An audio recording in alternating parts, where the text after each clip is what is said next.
మధ్య కాలంలో సమాజంలో ఆడపిల్లలు ఎదుర్కొంటున్న అతిపెద్ద సమస్య ఏంటి?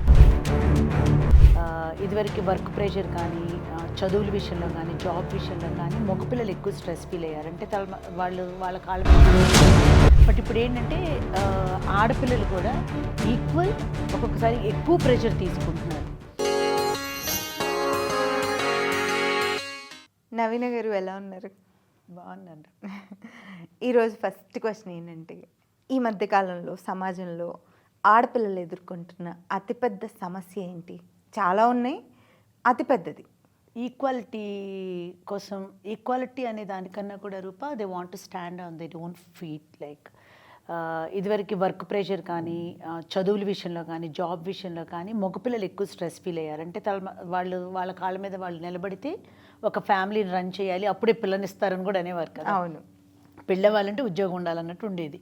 బట్ ఇప్పుడు ఏంటంటే ఆడపిల్లలు కూడా ఈక్వల్ ఒక్కొక్కసారి ఎక్కువ ప్రెషర్ తీసుకుంటున్నారు. ఇప్పుడు I take my own daughter. చదువుకునేటప్పుడు తను తీసుకునే స్ట్రెస్ చూస్తే అసలు అవసరమా అనిపిస్తుంది, the amount of stress they are taking.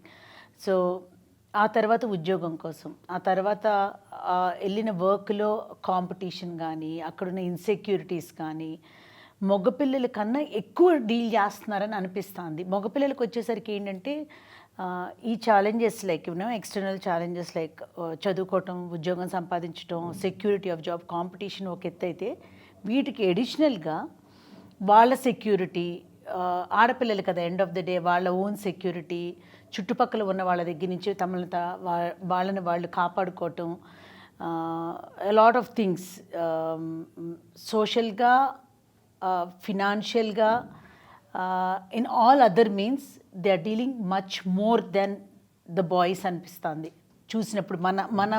మన చుట్టూతో ఉన్న సర్కిల్లో కానీ, నన్ను నేనుగా తీసుకున్నా కానీ, మనందరినీ లైక్ ఆల్ వీ విమెన్ మనం కూర్చొని మాట్లాడుకునేటప్పుడు కూడా we end up dealing more things than the men. And equality, మనం వాళ్ళతో సమానం, అవన్నీ పాజిటివ్ యాంగిల్స్ పక్కన పెట్టేస్తే ఈ other shades of life we end up dealing more than the men.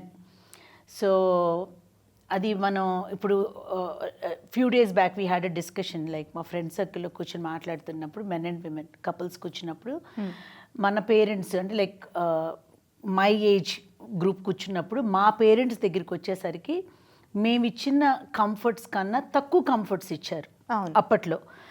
And మాకున్న ఛాలెంజెస్ కన్నా ఇప్పుడున్న పిల్లలకి ఎందుకు ఛాలెంజెస్ ఎక్కువ ఉంటున్నాయి, ఈ డిప్రెషన్స్ ఏంటి, కాంపిటీషన్ ఏంటి, ఈ పిల్లలు ఎందుకు ఎక్కువ స్ట్రెస్ అవుతున్నారు?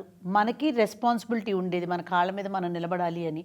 ఇప్పుడు మనం ఒక కంఫర్ట్ జోన్ క్రియేట్ చేసేసి ఇచ్చినా కూడా ఎందుకు పిల్లలు ఇంత స్ట్రెస్ ఫీల్ అవుతున్నారు, ఇంత డిమాండ్ ఎందుకు పెరుగుతుంది డిప్రెషన్ డీల్ చేసే విషయాల్లో కానీ మిగతా వాటిల్లో కానీ మాట్లాడేటప్పుడు కంక్లూజన్కి వచ్చారా? There was no conclusion. కాకపోతే each one had a different thing to keep forward అనమాట. ఒక్కొక్కళ్ళం ఒక్కొక్క విషయాన్ని తీసుకొచ్చాం. అంటే ఎంత ఉందో చూడు. అప్పట్లో మాట్లాడుకోవాలంటే ఉద్యోగం తెచ్చుకోవాలి, లేకపోతే ఒక ఇల్లు కొనుక్కోవాలి, లేకపోతే ఒక వెహికల్ కొనుక్కోవాలి, ఒక కంఫర్ట్ జోన్లో ఉండాలి, ఇంటికి కావాల్సిన సంపాదన కావాలి, అదొక్కటే ఉండేది. ఇప్పుడు పిల్లలకి అవన్నీ ఉన్నాయి.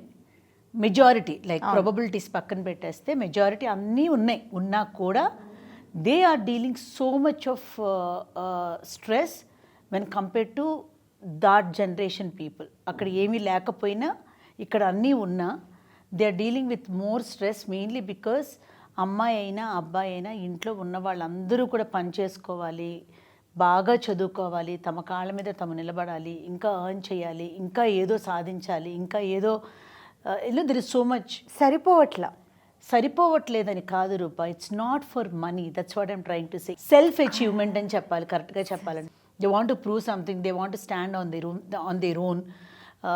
వాళ్ళకి మనం ఏదో చెప్పి వాళ్ళు అవన్నీ చేయట్లేదు. వాళ్ళు సెల్ఫ్గా ఫీల్ అయ్యి మిగతా పిల్లలతో పాటుగా వీళ్ళు కూడా they are literally running, they are not jogging, they are literally running.